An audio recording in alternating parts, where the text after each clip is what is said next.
Perfect. All right. So again, we're hosting this on behalf of the Student Managed Investment Club for the Student Managed Investment Fund program. And we're going to give a deep dive on basically what this investment fund is, how SMIC, the club, supports it, and also the actual managing fund that us as students actually get to touch real money, manage real money for an actual client. So we'll be doing a deep dive today, and of course, 100% open to questions. We're open books about it. So it's great to see everybody in the Zoom and also here as well. So I guess we'll kick it off. I guess we can introduce ourselves really quick. If we could do for the camera as well. But I'm Andrew Brands. I was part of the 2020 Student Managed Investment Fund team, and also the managing director for the 2020-2021 Bronco Asset Management, and also president of the Student Managed Investment Club. And I'll pass it off to Victor and team here, who you guys want to do a quick little intro for everybody here too. Yeah, so I basically work right below Andrew in the Student Managed Investment Club. I'm the vice president of SMIC. I was on the past SMIF team for the fall 2021 team. And I'm currently the compliance officer for BAM. So I'll pass it off to Sonica to introduce herself. So my name is Sonica. I am the current treasurer for Student Managed Investment Club. And like Victor, I was in the fall 2021 team that competed at the RFP competition, and I'm the current trader for BAM. I'll pass it on to Cameron. Thanks, Sonica. I'm Cameron. I'm the managing director for the 2021 to 2022 year for Bronco Asset Management. I'm also the scheduler for SMIC. And Joy will take it. My name is Joy, and I'm also part of the SMIC board as well as the fall 2021 team with all these guys. She's also Finance Society president. She plays that down all the time. She plays it down a lot. All right. So I guess we can flick over to the next slide. Yeah. Cool. All right. So again, we threw all of these acronyms around. You're like, okay, Andrew, team, what's going on here? So we have our Student Managed Investment Club, which I guess you see it on our shirt. We have the e-board here. We support, as you can see, both the SMIF and BAM program by helping the class. This is a class, which we'll deep dive in the next slide here. But the class you take during the fall semester every single year, and you build an actual portfolio with Professor Paul and Tom Coria as the advisor. And you're building an actual investment fund portfolio, not just throwing meme stocks at a Robinhood account. This is, we take a look at the macro outlook as well, and all the way down to sector weights, you name it, which we'll go into. And also you have the BAM team. So after you complete the SMIF program in fall as the actual class, then you kind of filter in the Bronco Asset Management, where you actually get to manage the money and help grow the client's wealth. So I guess we can flick over to the next slide too. All right, so just to go get a deep dive into that right now, you guys are in a SMIC meeting. That's the club, and basically we follow what SMIF does in the fall, which is teaching our students that are in the program how to build a proper portfolio. So if you've seen in some of our meetings, we've done economic analysis last semester. We actually showed you how to use port functions a few weeks ago. And so those are things that we do use in SMIF and BAM. And so like Andrew said, fall is going to be SMIF. That's going to be the teaching component. How do you do it? We're not going to thrust you into it and make you just guess how to use all these Bloomberg functions or anything. You compete in the annual CFA OC RFP competition, which is request for proposal. So we take what we've been doing that whole semester, we make a whole report out of it, and we report that back to the CFAOC and say, hey, this is what we want to do based on the current economy and what our viewpoints are on it. And then we do that for money. And so we've won a few years in a row, and we're basically doing almost 50, $500,000 AUM almost. Yeah, by the end of the year, we're projected to be at 50 million. Yeah. 50 million. Not 50 million, we wish. 500,000. 500,000, yeah. Currently around about $300,000. Yeah, so that's crazy for a management this size. And the fund after that BAM is what we're doing right now. So we're looking every week, we're doing security reviews, we're making analyst reports and seeing are these stocks doing okay? What's happening with the market? How should we plan for the future for this whole year? So that's pretty much it for the overview. Yeah, so then now I'll talk about basically our portfolio construction process. How do we build this big portfolio right here? So of course, we're constructing a portfolio using a top-down approach. And so because of that, we started with our economic analysis in different countries and putting together our economic outlook and our investment strategy. We then run a portfolio optimizer on Excel, and we have 3 scenarios. So we have minimum risk and maximum return and maximum Sharpe ratio. So I'm sure you guys probably heard that in your previous classes. And so once we have our overall big picture with the asset allocation, we then will dive into our domestic equity selection.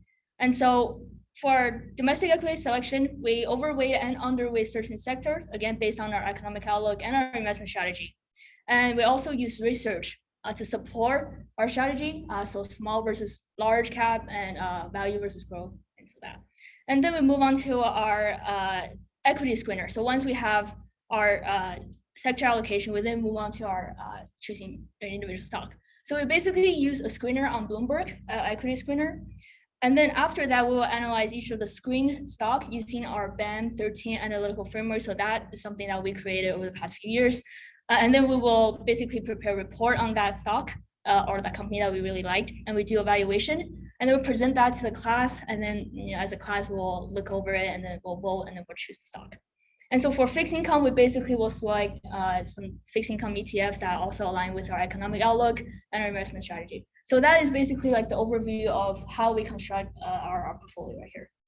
And I'll give it to Victor. Yes, that was a really high level way of thinking of how we construct a portfolio. So what I'm here to do is kind of present to you an easier way to follow all of what Joy had just discussed.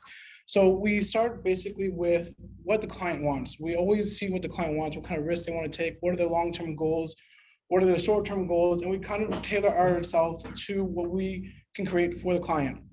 We start by looking at historical asset performance, looking at how fixed income has done, how equities have done, and how cash is done. And then that's how we kind of tailor our optimizer. We look at the macroeconomic outlook. So we have our analysts go and look at different economies such as China, Japan, South Korea, the US economy, and we all do our own analysis. And the interesting thing about this class is that we're not just going through class where the professor is explaining to us what is going on. In this class, we're given assignments every week, and every week we come back in and we're presenting to the class with our findings, and we're basically just debating every week to see what goes into portfolio and why. You learn really quickly on how to argue for what you want and what you don't want. And then it's just back and forth every week until we start getting in the same flow on the same page, and we keep moving forward. And so as you see, after historical asset performance and macroeconomic outlook, we move into like portfolio optimization and strategic asset allocation. So kind of what Joy was talking about the max Sharpe ratio, max return and minimum standard deviation. We basically run through a couple different scenarios to see how different asset classes will perform given what we want. So minimum standard deviation will be minimum risk, the least risk. We'll go through that and see where does this model kind of allocate our our resources to, in terms of, are we going to allocate more to equity or more to fixed income to achieve a lower risk? So once we do that, we go to strategic asset allocation. So we take everything the optimizer has given us, and then it goes back into us debating. Do we agree with the optimizer, or do we want to make changes? Because sometimes, since this is based off historical asset performance, it's not looking to the future. So sometimes this is where the analysts come together and be like, hey, this is what I saw for China. So I kind of want to allocate more to foreign equities than the optimizer is actually suggesting. So throughout the process, it's just a lot of combining research with what the analysts are projecting and what we're feeling for the future. And then we make changes towards that. So then we move into our equity strategy and our fixed income strategy, where we utilize kind of proprietary stuff that we've created, models, screeners on Bloomberg, stuff like that. So this is a younger program, but every year we're making new changes to our proprietary stuff. So this always changes, and each team has a little bit of something new to add or to change. So this is constantly changing, and it's never set in stone. Everything's always adapting, and this is what makes the SMIF program so great and different than other SMIF programs. Is we're not old and we're doing this every single year. Everything's changing, everything's learning. We're learning, becoming more confident in ourselves, and this is what we want to do every single year. And then once we combine all that, like Joy had mentioned and Sonic had mentioned, we present in the CFAOC competition, and then we win money, we meet all the different schools, we're in a big auditorium, presenting against other schools. And then it's just a big competition, it's fun. But once all that is over, we move into BAM. And this is where we actually get to manage real money portfolio, like Andrew had mentioned earlier. And here we also, like Sonika mentioned, we just look at the securities and be like, hey, some things are underperforming and why? Some things are overperforming and why? Do we think it's going to keep going, or do we think that since it's intrinsic value, we think we should sell? And then we look at rebalancing, we review with clients, we talk to our clients every month with monthly reports set up by Cam. He does a wonderful job with that. And we're also doing quarterly reports. So how have we performed in the first 3 months? How have we performed in the next 3 months, et cetera, et cetera. So it's a very in-depth look at what we do, but it's a very extensive list of things that we do in this program. Yeah. And I just want to highlight that SMIF is only a semester, and then BAM will be the full year afterwards. And you're thinking, hey, man, this seems like a lot going on right up front, but you don't do this whole thing in the first week. Okay, it's like, hey, in the first week we're gonna take a look at this segment, remove here, split up in teams, do this, and then this is the full year long thing. So this is the entire scope of the SMIF BAM program all in one little slide. So Victor explained very well. Yeah, absolutely. It's a very fluid approach, yeah. for sure. To simplify the results of this elaborate process, what we end up with is, well, the goal should be a higher return with adjusted for risk. So ultimately, we're looking for a level of risk that's around or below the benchmark that was set by the CFAOC, but we want a return that's above that. And so at the end of the day, when you're pitching against a bunch of other schools and you're establishing your position among them, that's your competitive advantage, is like, how much risk adjusted return can you get? And why would that justify a client deciding to go with your portfolio? And that kind of leads us into the goal of what Bronco Asset Management represents. We're here to outperform that benchmark and to make sure that if we are monitoring performance, understand why we are not or are outperforming. We want to ensure that we maintain that maximum return, that limited risk, and we want to communicate those results on a very constant basis with the client. And that can be a lot more work than it sounds. What we do is we're setting up monthly reports where we're taking a look at the market, the economy, and our performance. And we have to put together, our thoughts on all those things and where we think that the fund is going from there. So it ultimately ends up us saying, like, look, if we feel the economy is going one certain direction, we can propose a reallocation if necessary. That's actually something that BAM is going through right now, where maybe things changed in the economy and maybe we're not as happy with the allocation that we had before, and we think that it's necessary to change to maintain that risk adjusted return. And so that's part of the job. So some of those tasks that you'll see within BAM is like, we're weekly going over the meetings and the portfolio performance to be able to communicate that effectively with the team and discuss our thoughts. We're basically putting that together into reports and then monthly creating those reports, and also maintaining our investment thesis, so that can change over time. We have a trader and a compliance officer who are overseeing trade positions and making sure that we effectively initiate trades when we need to. Like, say we have a trade that hit a stop loss, we have like a 30% stop loss. That means that we have to create a new buy order and submit a new trade as soon as possible to be able to maintain an advantage. The head of economics and equity and fixed income are people who are more specialized in the specific roles that they have, and they're trying to develop sort of like a very specific view of these things, like fixed income, like equities, like the economy, and be able to deliver a little bit more of a focus on those areas. And everybody's an analyst within BAM. So, we're all taking portions of the economy and each part of like their own sector of the market. And what we do is we analyze stocks within those sectors, and we create like performance updates depending on how the stock is done. So let's just say that a stock is done, pretty well over the year, but now all of a sudden we're seeing that there's a huge drop in the return of the stock. The analyst who has that stock is going to go back review, okay, what are the issues? You know, was there a major event in the economy? Maybe the company didn't perform well in their earnings report or earnings call. And we want to understand why that happened and whether or not we should stay invested.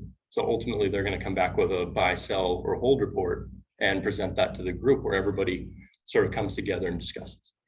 So that's just a breakdown of the roles, and it's a really fun, interesting group. You learn a ton from the people that you're around. And I think that sums up the slide. Yeah. So, you know, and I want to kind of further, you know, hammer on the point, and we actually brought two guests today that both graduated from Cal Poly in the SMIF program. And I'll briefly introduce them and I'll let them take over from there. But we have Zachary Winkle, who I think graduated last in December, I believe, 2021, I want to say, or 2020. There you go. So Zach, you know, feel free to take it away. Tell us a little bit about, you know, what you took from the program, how it's helped you in your career, and anything else you want to add for you know, people looking to join in the SMIF program. Yeah, certainly. By the way, congrats, Andrew. Really impressive, man. Really is. You know, makes me smile to hear it and see it. Beyond that, also, I think I see a few familiar faces. I think that was Tom Coria and Dr. Yu in the back. It's been forever. Hi, how are you? But I'll jump right into it because clearly we're not the only ones in the room here. Yeah, so beyond what these guys have said, SMIF and the whole BAM kind of team and process, as I guess it's kind of been rebranded now, really is the flagship program, not only for the FRL department, but also for the entire business school. And it offers really a real world experience set in an academic setting. And it's something that's kind of rare to find, not only just within Cal Poly, but almost any university you see, especially in this area. And by no means do you have to be an expert coming into it. Trust me, I was an absolute novice. I think when I joined, I was initially a MHR major, nothing against them, but let's just say by the end of SMIF, I had done a full 180 and converted to FRL, and needless to say, by the logo behind me, that's clearly been my path of choice since then. And kind of what's special about the program, I mean, these guys have told you all of the intricacies about it, is really at its core is you're taking a group of elite top students and placing them all in a room to learn from each other. And there's some professor involvement as well, but you're learning from each other, you're learning from the alums. And when you have that type of intellectual capital in a single room, amazing things start to happen. And that really was what propelled me from just being, you know, that median student to kind of reaching that next tier, the next echelon of academic success that not only the rest of the school is looking for, but potential career paths and future employers were looking at as well. And beyond that too, like I said, you're in a room, often a few late nights, but trust me, nothing that's insane, with a bunch of top students. It almost becomes a fraternal experience when you're all sitting there working towards something together and there's an outcome at the end that you're all working hard to achieve. And it's an amazing thing to be a part of, but also to kind of see carry on after you leave. And the whole SMIF process, just as an entire entity, isn't just a singular goal or action. It really is kind of a stepping stone more than anything else to a variety of different outcomes and goals and items, really. If you're interested in the IRC competition, it's a great path to kind of train yourself up and kind of get ready for maybe more of a valuation analysis role, which is kind of the path that I took. It also, I mean, me personally, it set me up to serve as a kind of financial review role for my fraternity while I was at Cal Poly on a national scale. So it has these implications in other areas of your academic life that you just probably don't even realize quite yet. But even after college, even if you're not interested in portfolio management exactly, or let's say you don't even know what you want to do yet, I know I certainly didn't back then when I started. It's a stepping stone to a variety of different career paths. I mean, you have the obvious portfolio management, but you're doing securities analysis that's going to help you with valuation roles. You're doing econ industry analysis, plenty of jobs out there with that. And really, it's a client-facing interaction where you practice both analytical skills, but also communication, the written and the verbal skills that you pick up here, or at the very least train and excel in, is something that every employer out there is looking for, because it's fairly, I don't want to say easy, but you can train the finance in anyone. It's very difficult to train the communication skills into someone, and being able to write this extremely long report that, by the way, you can show your interviewer during any interview and it looks amazing. But also if you're presenting to the CFA panel, you're getting these extra skills that you probably won't have a chance to refine as well if you weren't in the SMIF program. So with that said, I think the last thing I'll hit on is even once it's all done, you get a great connection with the alumni basis from this too. Not only from Cal Poly as a whole, who all, again, it's a flagship program, it's very well known. It looks good just bringing it up in a conversation, but also anyone who's come before you and gone through the SMIF program recognizes the achievement that it is just to go through it. And that really opens up a lot of doors. I mean, even just yesterday, I can't tell who's in the room and who's not, but we were interviewing Cameron at our firm. And I think we have Jonas tomorrow afternoon. So both, you know, SMIF guys who went out to do IRC and possibly could be working in right next to me as well. So it really is a hallway full of open doors that you're just walking through throughout the entire SMIF process. So with that said, I think I've spoken a fair amount. If any of you guys are interested in more in kind of, you know, my perspective on it, feel free to reach out on LinkedIn, or if any of you are interested in a career evaluation, let me know and let's chat. Right on. Yeah, right on, Zach. We really appreciate you joining today, and you know, feel free if you're comfortable with it, drop your email or anything like that. And if you have a couple minutes to stick around for anybody in the Zoom meeting, if you're interested in talking with anybody, or if you're interested in talking with Zach, reach out to him via the chat. But with that, I appreciate it, Zach. And you know, if you're busy guys, so go ahead and feel free to go back to work. But we definitely do appreciate it that you're joining it today. All right. Perfect. So now I'm going to introduce another SMIF alum, Mr. Adam Escamilla, who graduated my class in the SMIF program. So we'll go ahead and turn it over to him to kind of give a little background and, you know, what he's taken from the program, what it's done with him, and any advice that he can give anybody that's interested in joining the SMIF program. So I'll pass it off to you, Adam. Welcome. Thank you. Let me just say everything that Zach said was exactly what I was going to say. So him speaking first does me a huge disservice. Yeah, the program is unlike anything that I experienced at Cal Poly. I mean, you know, my introduction to it was nothing on this level. I mean, it's grown so much even from when I was involved, right? But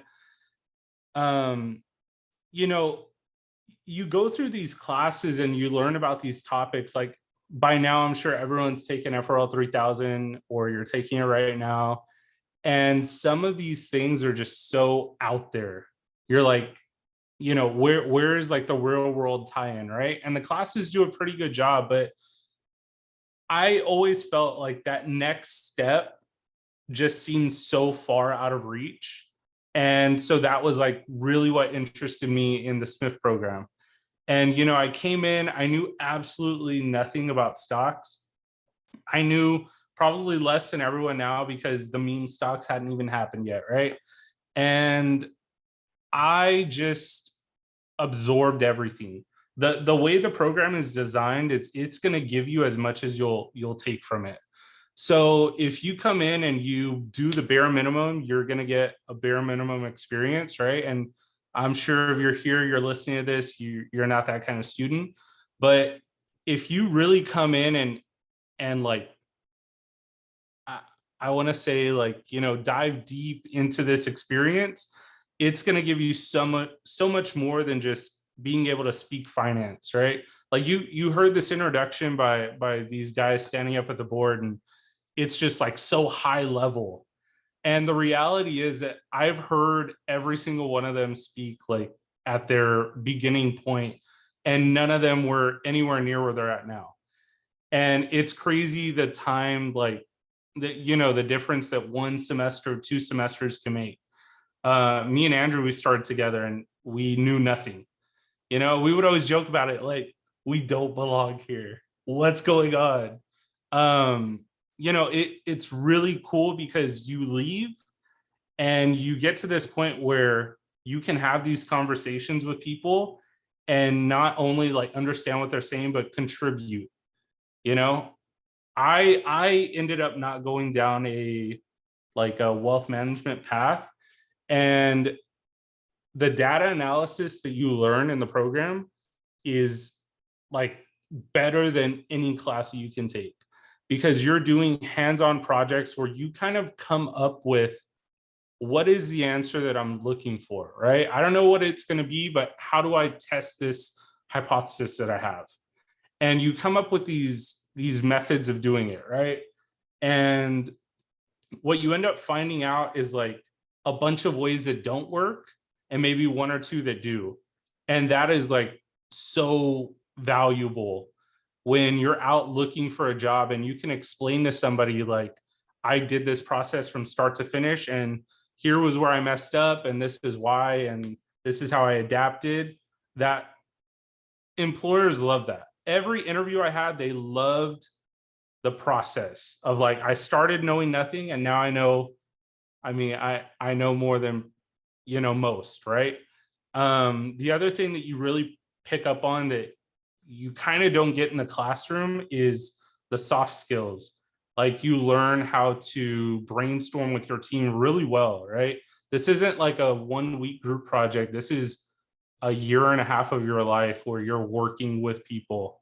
I mean, I'm saying, you know, the 1 semester in BAM or SMIF and then BAM, but you know, you work with these people every day, you come up with these ideas, you discuss these topics, and you know, you really have to learn to understand and also kind of teach, because you go out, you learn about a specific subject, and then you come back and you teach the rest of the class, and then you open up, you know, a discussion. That's not something that you're able to do in a normal class, right? I think the combination of these things kind of sets this program apart. I think that if you're an FRL student at Cal Poly, right, this is the program. If you're in the College of Business, this is the program. Like you have people that excel in this that are not FRL. And it's because everybody, like, you know, all these different backgrounds that you have, you're going to bring something unique to the table, and it's going to bring, you know, it might come in handy one random week, and it's just something that you have that no one else has. I think that's what the program like thrives off of, you know. So hopefully I kind of shed some light there. If anyone has any questions, I'm more than happy to answer. Sure, really appreciate it. Appreciate it, Adam. And I know you had Zach speaking more like, hey, this is what I've done in my job, and you're speaking more like, hey, this is what it does as a, you know, a student and a learner and somebody who's looking for a job in industry. So I appreciate you hopping in, and you know, everybody that's in the Zoom, you know, feel free to hit up Adam in the chat. You know, and we can have a break room set up, for example. But if you have any questions, I know Zach had to go. But if you have any questions for Adam while we have him, you know, feel free to ask now. So if not, I guess we can kind of open it up to general questions from anybody here. Literally anything's on the table, or anybody in the Zoom chat as well. We'll have, just raise your hand in the Zoom, and Naaman, one of our e-board members, will be kind of filtering through the chat. So if there's no questions for Adam, we'll go straight into Q&A and for everybody. So let's do it. So any questions for everybody? Sure. So what are you guys looking for in people who are applying to be in SMIC? In what? In Smith. Oh, okay. Oh. I think a huge thing is that passion to learn. Like when I applied and I went to the interview, I like just put the phone down. I called Andrew and I was like, Andrew, I don't think I made it. And you know, President Trump Corey of course surprised me. He was like, you made it, you're good. But I think the one thing that we really look for is, you know, that passion to learn and, you know, thrive.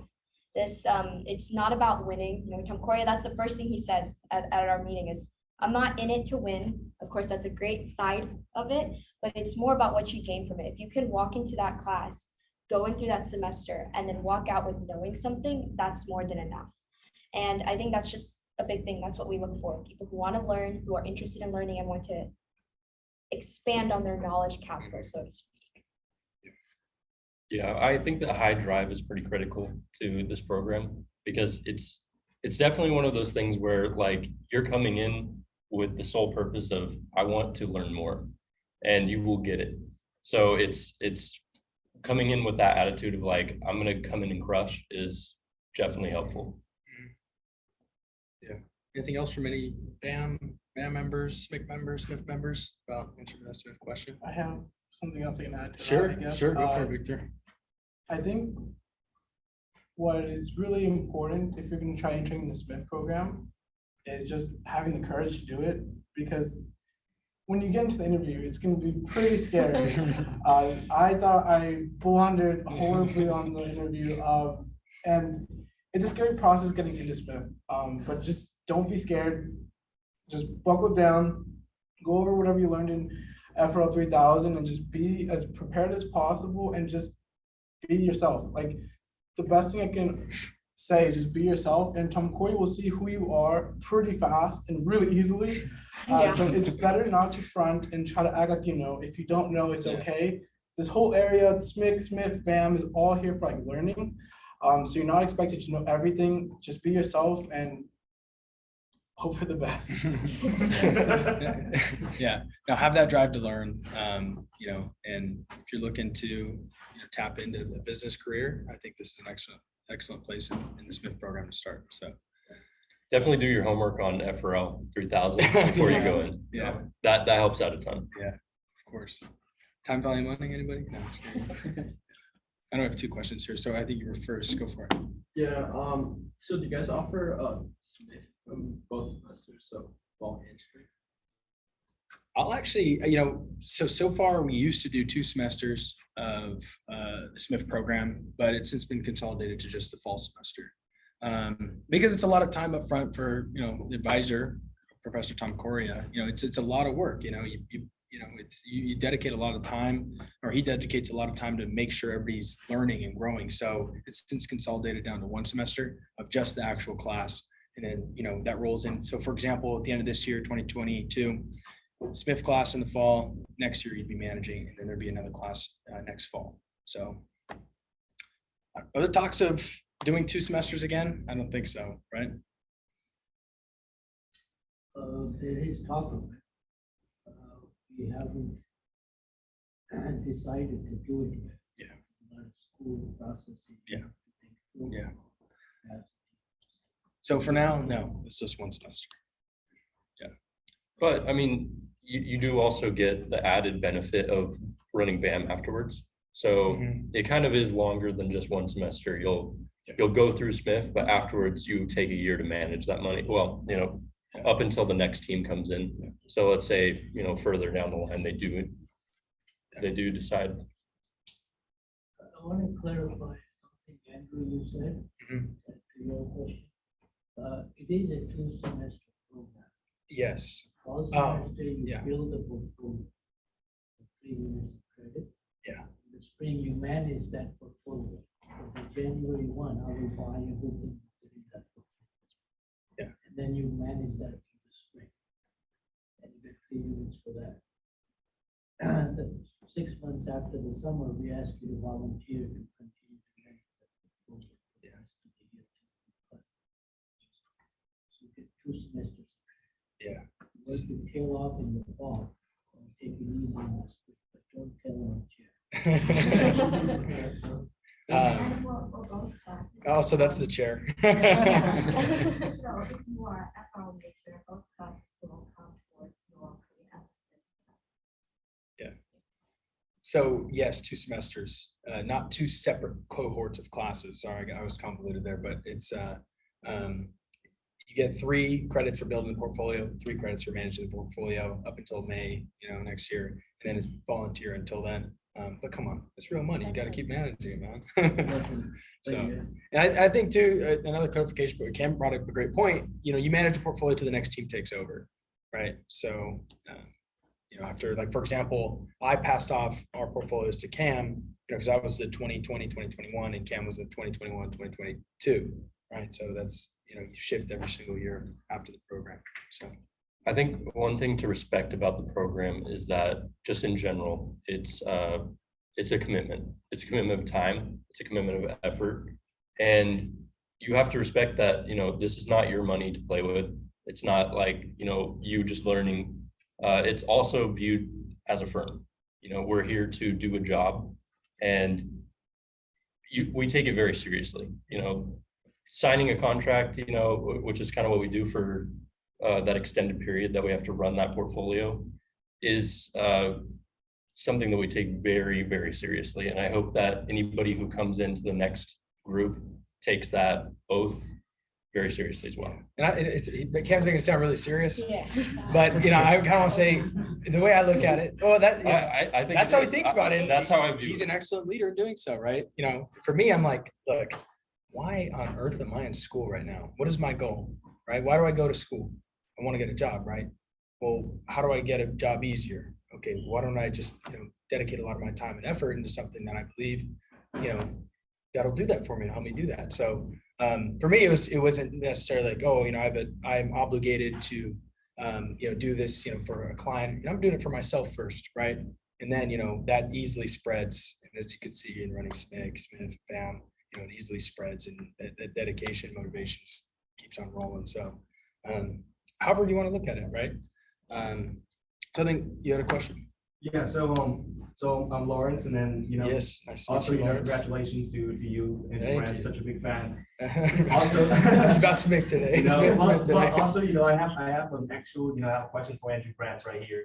I know you're very passionate about finance, and you actually in this type of program, you work with numbers like almost every single minute or every single day. Is that correct? Yeah, well, I guess as managing director, you got to keep tabs on the portfolio to notice stop loss, for example, or any market moves. But what's your question? I'm navigating right now. So what drives you every single day? Sometimes when you work with a lot of numbers, it's kind of tiring. I'm not trying to say it, but it's true. But so what really drives you? What do you see at the end of the tunnel that makes you keep driving? I have a purpose. I not only do we have a team I work with that is expecting things, from me, but I also have a purpose to, like Cameron said, I have a purpose to manage somebody's money too. It's not a joke, it's like, people expect me, I need to, make sure I'm representing Cal Poly, right? But in terms of motivation wise, that's the biggest thing. It's, I'm doing it for somebody else. And I'm also, we have a whole team here that's supporting him, doing it for Cal Poly.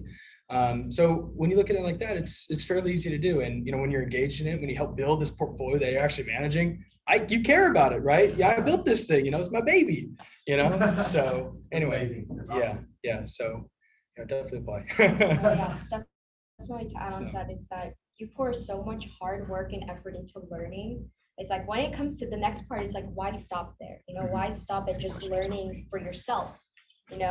You're at that point, SMIF, the beginning part is just learning how to do it. But then when you get into BAM, you actually can implement it into a portfolio, use your brain and be like, oh my gosh, I see this happening in the markets. It's not just what Professor Tom Koya taught me or what one of my peers taught me. This is happening in the markets right now. And so it's like Andrew said, it's your baby. You put so much work into it. Why would you want to just let it go and that's how I see it. It's a literal child that you want to take care of and see prosper. Yeah. Awesome. Love the answer. Yeah. Great, man. Perfect. All right. Anything else? Yeah, of course. What's your name? Brian. Nice to meet you, bro. For somebody who hasn't taken FRL 3000, does that mean there's no way you're getting into the program? No, not at all. I think there's been exceptions, but I think it's also how much do you know intrinsically about finance itself, right? If you haven't taken it this semester, it's not completely unusual that you take it next semester during the actual course. But definitely be engaged in the finance conversation come the interview, for example, right? Because you're expected to kind of hit the ground running with the program. But I think I don't think it's an actual steadfast requirement, like it's absolute requirement, but it's absolutely essential to be engaging in some of the discussions that we're talking about. Like the general costs, concepts like, oh, what is a weighted average cost of capital? Any kind of, NPV kind of project, discounted cash flows, all these different things are, essential to the discussions in SMIF, right? And, so you're kind of expected to know that. But again, if you do already know that and you haven't taken the class, I don't see a compelling reason why, you wouldn't, be part of the team, right? So that's your question. Yeah. So then I have a follow-up question. How would you show that you, because if you have taken FRL 3000, obviously you can say that that you have, but if you have that knowledge, but there's nothing to back it up, Yeah. like, what would you All recommend? right, well, well, like, it's kind of like an interview question, right? It's like, oh, here comes the interview, there, you're gonna be, asked like, hey, what's your, time in the seat, right? All these questions regarding, finance, hey, if you had this, if you had to give me recommendations, stuff along these kind of lines is, you'll be able to showcase some of your financial knowledge there, right? So advice, start reading, market news, right? You get engaged in the financial conversation, understand why is there a big freak out in the market right now, this week and this past week, so. Is that answer your question? Cool. Yeah, of course. What's your name? Flavio, nice to meet Flavio, you. nice to meet you. I think we've had a class together, maybe? Maybe. Yeah. Okay, yeah. Mr. Roman?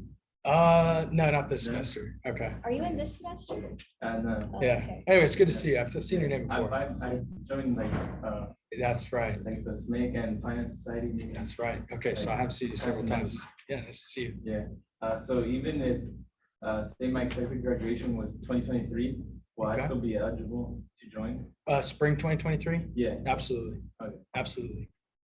It's not uncommon. You're still gonna get this unit, 6 units for joining, the SMIF program, then managing it. But again, it's volunteer, but it's definitely, definitely stick around for the entire management period, right?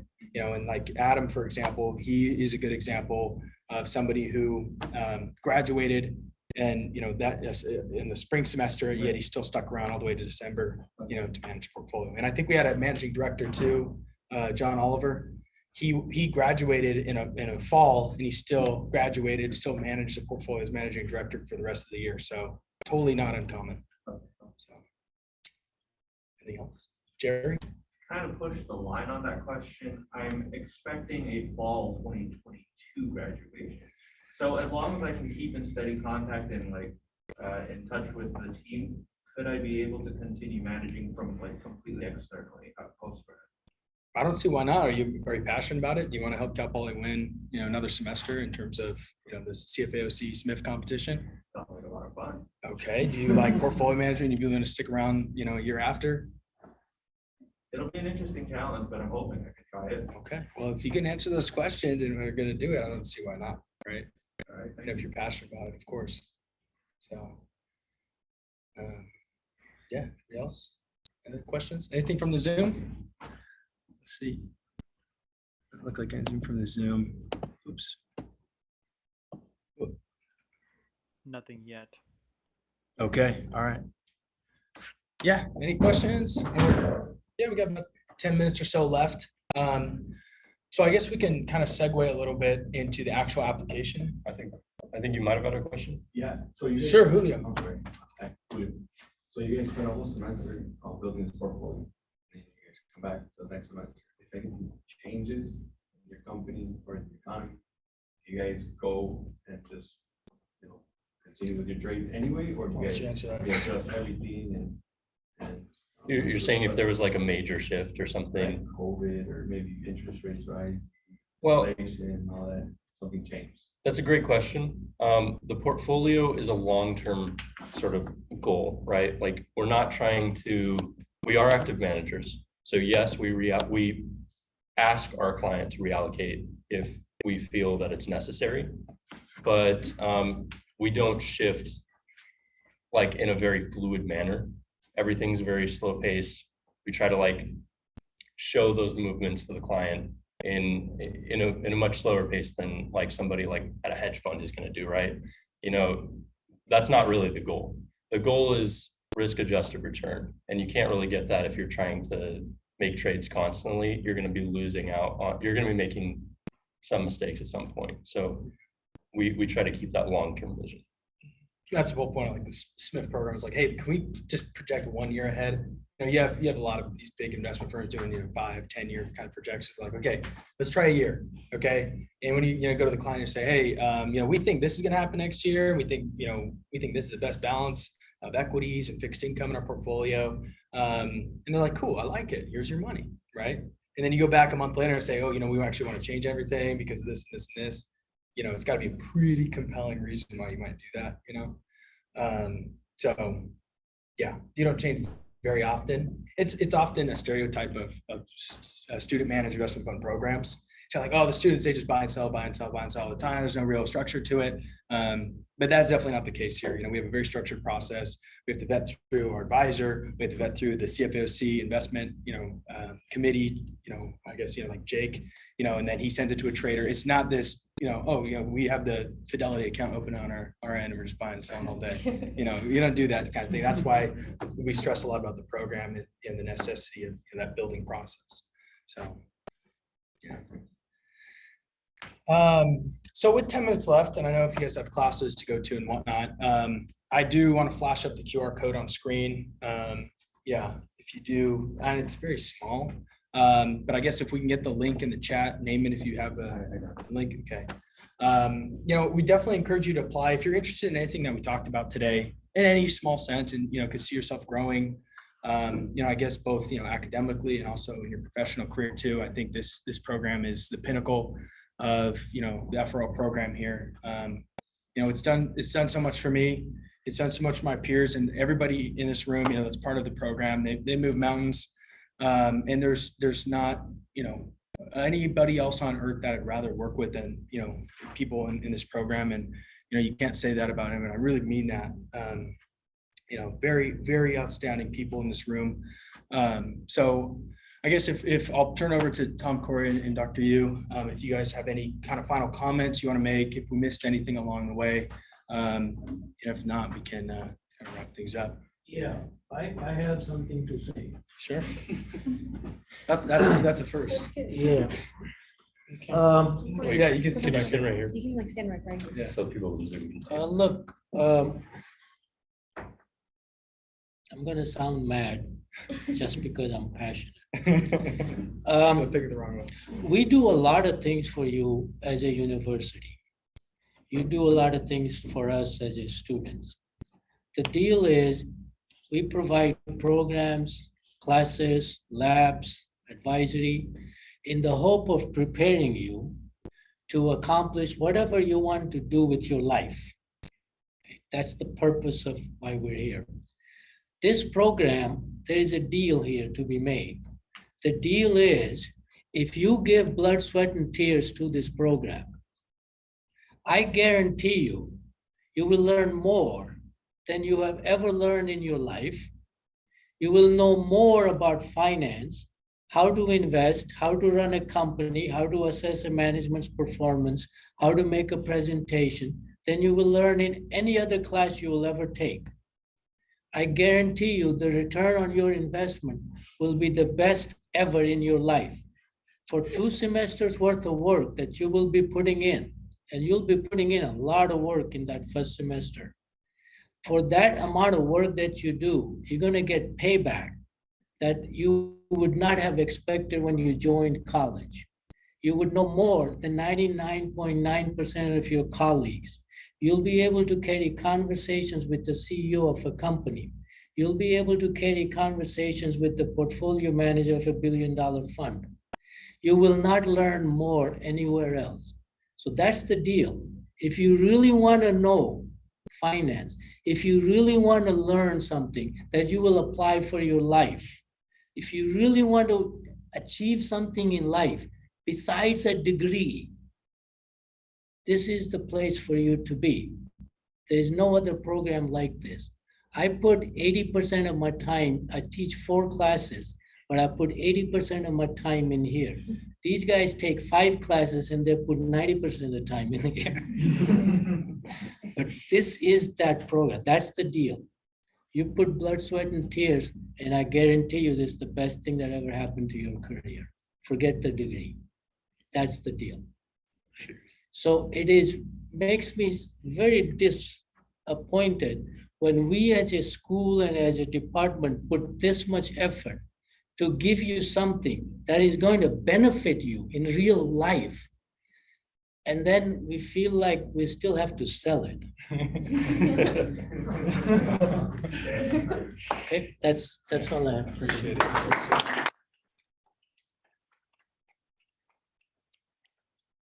So think we're gonna close it out here. But again, some of us have a couple minutes to spare at the end of it if you want to kind of talk with us a little bit more on a one-on-one basis. But if not, again, appreciate Dr. Yu and Professor Tom Court for joining today. And everybody else that joined who's interested in the program, and please drop that application. We do have a sign-in sheet that we can pass around that we'll contact you afterwards, send you the application link and all, any other questions that you have. But with that, yeah, let's put it in the Slack channel as well. But anyway, and for everybody on Zoom as well, the same applies for you. You know where to reach out to us. Go ahead if you can drop your email in the chat or name in as well. We'll make sure you get contact with us. But with that, I think we'll close it out. So again, I appreciate it, everybody. I just want to add one thing. Wait, all right, hold on one second. Hey, Bruno. Even if you guys don't think that you have all of the qualifications, just apply. Because I think one thing that we should all follow is, you'll never know the answer until you apply. You never know the answer until you do it. And the worst that'll happen is you'll say no to you, and then you can try again next year. Even the application process is a learning opportunity because you can ask, why didn't I get it? Or you can think, how do I improve myself for the next application process? So even if you're sitting there and you're like, I don't know anything, I don't know what they just said, don't worry. If I was in this and they did this last year before I joined, I probably wouldn't have known anything either. And I took FRL 3000 and it was like, so just apply. Like, it doesn't hurt. It was like, I think it's like 10, 15, maybe 20 minutes of an application. Just go for it. Yeah, and good point too. Excellent point. Last year's MD, that was a co-MD with me. His name is Kyle Edwards. He got rejected from SMIF, applies again, gets in, becomes managing director. Okay, so right, it's like he just sent it, right? And I think that's the biggest sentiment that I hear is like, oh, I don't think I'm ready. I'm gonna try again next semester. No, don't try again. Try now and then try again next semester if you don't get in, right? So what do you have to lose? What do you have to lose? So I guess we can close out there again.